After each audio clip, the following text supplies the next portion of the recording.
L'ensemble des témoignages est tout à fait cohérent, hein. On voit bien le soutien de la France aux extrémistes hutus. On voit bien que les décideurs français sont alertés de la préparation du génocide, donc qu'il se prépare dans les années d'avant. Et avant, pendant et après, il y a un soutien quand même aux extrémistes hutus.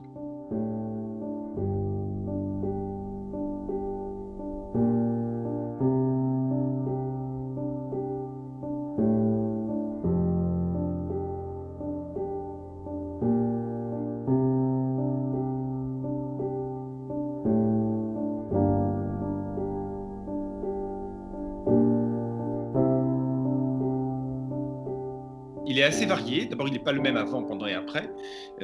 C'est un soutien qui est passé par un soutien politique, diplomatique, médiatique à certains moments, une grosse campagne médiatique, mais aussi beaucoup de soutien militaire pour que le régime tienne.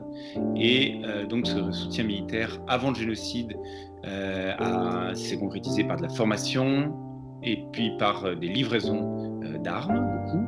Et ces livraisons d'armes ont continué beaucoup plus discrètement pendant le génocide. Et même après, il faut 3 éléments. Il y ait un soutien aux auteurs du crime, que ce soutien soit actif, qu'il soit en connaissance de cause, c'est-à-dire en sachant ce que les auteurs du crime font, et avec un effet sur le crime. Et or, ces 3 éléments, oui, ce qu'on trouve dans l'ensemble des archives et des témoignages recueillis depuis 25 ans, pas que par moi, par beaucoup de gens, mais qui confortait parce que j'ai trouvé dans les archives récemment, c'est bien un soutien qui peut s'appeler une complicité.